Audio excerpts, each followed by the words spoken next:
नमस्कार, SBT news में आपका स्वागत है। पेश है 1 फरवरी शाम 7:15 बजे राजस्थान की बड़ी खबरें।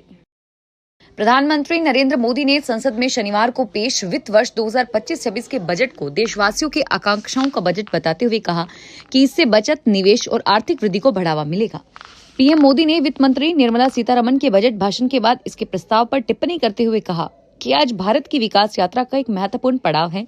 यह 140 करोड़ भारतीयों की आकांक्षाओं और सपनों को पूरा करने वाला बजट है।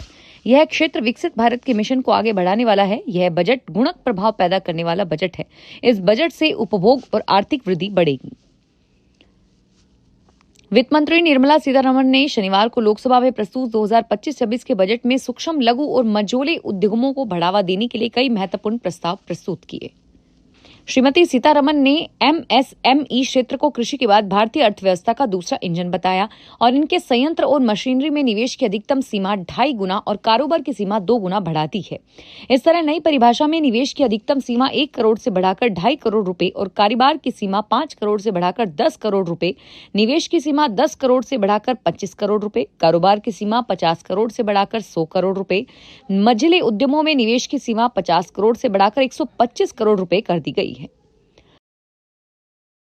राजस्थान के उप मुख्यमंत्री और परिवहन मंत्री प्रेमचंद बैरवा शनिवार को दिल्ली प्रवास पर जा रहे थे। तभी उन्होंने जयपुर आगरा राष्ट्रीय राजमार्ग पर जा रही रोडवेज बस से कुछ आवाज आने पर उसे रुकवा दिया।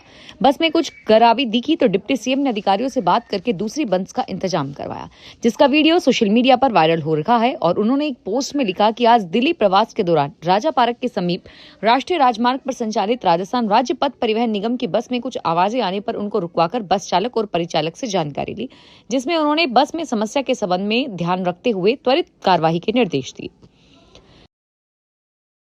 राजस्थान के मुख्यमंत्री भजनलाल शर्मा ने केंद्रीय बजट को प्रधानमंत्री नरेंद्र मोदी के विकसित भारत के सपने को साकार करने वाला ऐतिहासिक बजट बताते हुए कहा कि इसमें अर्थव्यवस्था के सभी क्षेत्रों के साथ सभी वर्गों के लिए उचित प्रावधान किए गए हैं। जयपुर एयरपोर्ट पर डीआरआई की सूचना पर कस्टम टीम ने 2 महिलाओं को गिरफ्तार किया। दोनों के पास से 6 किलो हाइड्रोपोनिक विंड गांजा जब्त किया गया है। महिलाओं से हुई पूछताछ के बाद कस्टम की टीमें अपने स्तर पर जानकारी की पुष्टि कर रही हैं। कल इन दोनों महिलाओं के बारे में जानकारी मिलने पर इन्हें डिटेन करके पूछताछ की गई। दोनों ने गांजा होने की कोई जानकारी नहीं दी, जिस पर इनके सामान की जांच की गई तो दोनों को गिरफ्तार किया। प्रशासनिक सेवा अधिकारियों व भारतीय प्रशासनिक सेवा के अधिकारियों के तबादला की सूची जारी की गई है। संयुक्त शासन सचिव कनिष्ठ कटारिया द्वारा जारी की गई सूची में राजसमंद जिले के अधिकारियों का भी तबादला हुआ है। चेतन त्रिपाठी के राजन जोशी को नाथद्वारा मंदिर में मुख्य कार्यकारी के पद पर लगाया गया है और इसी तरह से कुंभलगढ़ में उपखंड अधिकारी के पद पर नीलम लखारा को लगाया गया है। मुख्यमंत्री वसुंधरा राजे 31 जनवरी को प्रयागराज पहुंची हैं। उन्होंने महाकुंभ में स्नान किया और प्रमुख संतों का आशीर्वाद लिया। इसके बाद वे मध्य प्रदेश के भानपुरा स्थित शंकराचार्य स्वामी ज्ञानानंद जी के तीर्थ के पास पहुंचे। इस यात्रा में उनके पौत्र विनायक प्रताप सिंह भी उनके साथ रहे। कार्यक्रम में युवाचार्य स्वामी वरुणेन्द्र तीर्थ, श्री राम महेंद्र पांडे, कमलेश राठौड़ और रुद्र भी मौजूद रहे। झालावाड़ से विधायक राजे अक्सर क्षेत्र के धार्मिक और सामाजिक कार्यक्रमों में सक्रिय भागीदारी निभाती हैं। जयपुर लिटरेचर फेस्टिवल के साथ ही आयोजित होने वाले भारत के प्रमुख प्रकाशन सम्मेलन जयपुर बुक मार्क 2025 के दूसरे दिन शनिवार को कई महत्वपूर्ण सत्र हुए, जिसमें बच्चों के साहित्य में विविधता के साथ साहित्य के पहलुओं पर चर्चा की गई। दुनिया भर के प्रकाशकों को एक जगह लाने वाले जयपुर बुक मार्क का उद्देश्य व्यापारिक संबंध बनाना और प्रकाशन की नई संस्कृति विकसित करना है। वैश्विक व्यापार में इस प्लेटफॉर्म का योगदान विचारों के आदान प्रदान में मदद करता है। पंजाब के मुख्यमंत्री भगवंत मान ने कहा है कि केंद्रीय बजट में एक बार फिर पंजाब को अनदेखा किया गया है। श्री मान ने शनिवार को बजट पर प्रतिक्रिया देते हुए एक्स पर कहा कि केंद्र सरकार द्वारा पेश की गई बजट में एक बार फिर पंजाब को अनदेखा किया गया है। केंद्र द्वारा न तो किसानों को फसल पर एमएसपी दी गई और न ही राज्य को किसी इंडस्ट्री के लिए पैकेज दिया गया है। श्रीगंगानगर निकटवर्ती गांव साधुवाली में गाजर मंडी आज फिर से शुरू हो गई है। शुक्रवार को भाव गिरने और निकासी नहीं होने की वजह से गाजर मंडी को बंद रखा गया था। इस दौरान किसान अपनी गाजरों को लेकर आ रहे हैं और यहां की गाजर देश के कई प्रदेशों में सप्लाई होती है।